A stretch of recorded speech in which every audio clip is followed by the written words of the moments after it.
In this video, I'm going to be printing and painting one of my biggest miniatures yet on the Frozen Sonic Mighty 8K.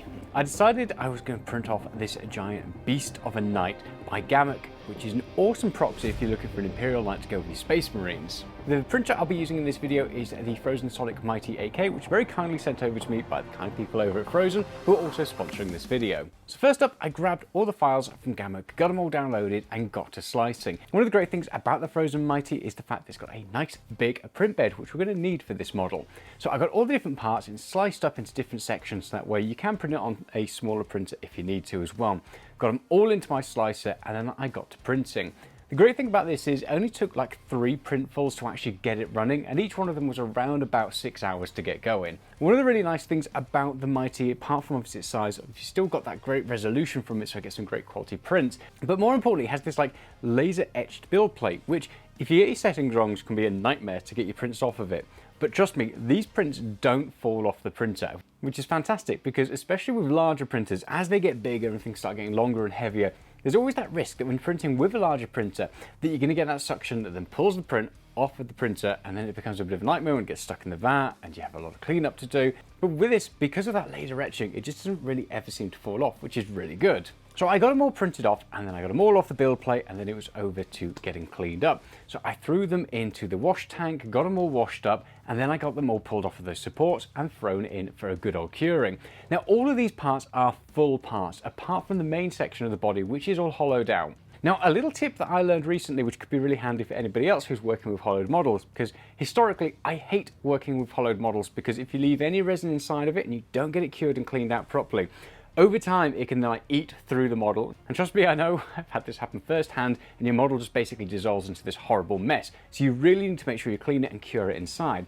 Now apparently if you dunk them in some water and you cure it whilst it's submerged in water, it will cure everything about it. And it's all to do with science. You know, that magical thing where the light hits the water, and because the way the water light reflects everything, it cures every single bit of it. I've been doing this recently with all of my miniatures, and you have to cure them for less time. They don't ever come off tacky, and I've got to say, I'm really happy with this water curing method, something that I discovered recently, and it's really handy if you're working with any hollowed prints. Then it was on to the gluing stage, which is always fun when you've got a model this size. The problem with models this size, and especially when it's got multiple poses, is the fact you kind of have to pose it and glue it together all at the same time, which if you're not very good at multitasking like me, then this can become a bit of a nightmare. Now I always use a super glue accelerator whenever I'm working with anything that's a bit fiddly or anything that's a bit large, because then I can kind of get it into place, blast one section with some super glue accelerator, get the super glue onto whatever part I want to stick down, and then whack it on there, and it sticks pretty much instantly. For things like this, it means you can kind of like pose it, and then you can stick it down, and then you're good to go, which is, again, really handy. So I got it all stuck together, and I took it outside and blasted it with some black primer through the rattle can, and then brought it back in here to get on with some airbrushing. Now, before we get on to the painting side of it, the model itself looked fantastic. And I don't just mean the pose and the sculpting, all of that looks amazing anyway. I've done a few sci-fi models recently, and the one thing that I dislike about sci-fi models, especially when it comes to 3D printing, is there's a lot of smooth surfaces. If you're doing anything that is like in that Space Marine aesthetic, there's a lot of smooth surfaces, a lot of rounded surfaces as well, and you can really start to see some of those layer lines that can really show through. Granted, you can start to try to fix this if you mess around with layer height. On this, I was just using the default 0.05mm layer height, but I was really impressed actually on this model that you couldn't really see the layer lines too much.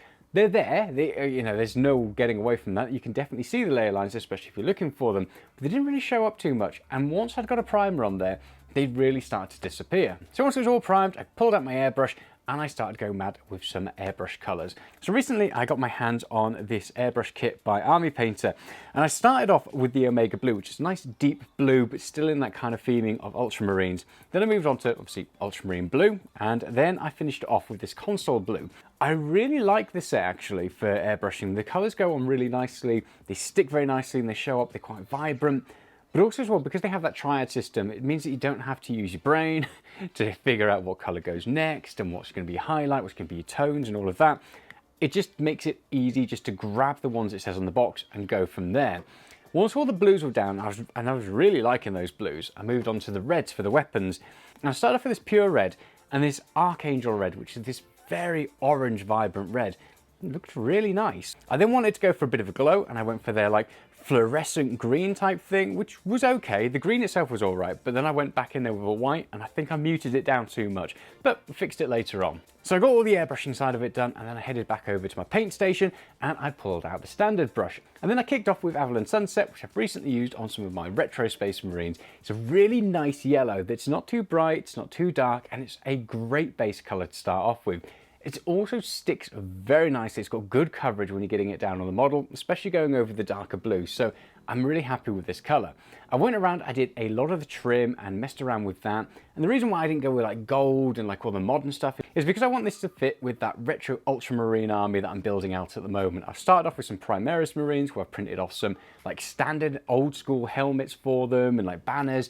And I've done them in that old retro color theme, and I want everything else that I do to match. So I went around with all of the yellow, and then I picked out a few more details. I added some Runefang steel across for all the silvers, anywhere I wanted to have the silver, like parts of the guns, for example. It's got these almost like steps on the top of like the pads. And then I decided to try something a little bit different. So I stole from my 5-year-old, which he also caught me doing, by the way, which didn't end well for me. So he's got these like really cheap craft paints that are like fluorescent. And I thought, oh, I'm going to take those and I'm going to try it on the gun. So I grabbed this like fluorescent green and this fluorescent yellow, and I popped it into like the areas of the gun to make it look like it was really glowing. I added it into the eyes as well to add a bit more vibrancy. And then as I was messing around with this, he walked in and he saw what I was doing, and he told me that I was snatching and I hadn't asked his permission and took his paints away.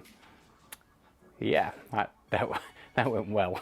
But I'm going to say, apart from obviously getting told off by my 5-year-old, I like the way these look. They're a really nice little extra, and considering they're such like cheap little craft paints, came out really well. Once I'd got all of the colors down and I was happy with how things were looking, I went over to my traditional oil wash. So basically, grab some white spirit, some oil paints, and then you slap them together until you get the wash to the consistency that you like, and then throw it all over. Now at this stage, it might look like I'm destroying everything that I've done so far because everything's very dark and muted and washed out. But then you go back in there with a sponge or a makeup sponge, and you can pull off all of that stainage or any of the oil that's kind of been left over the way you don't want it. So you get loads of control over where that wash ends up. So I basically went around, I cleaned up all of the armor panels, bits on the yellow trim, for example, I cleaned all of that up, and I was left with the shadows where I wanted it, and I got all of my vibrancy back on the model.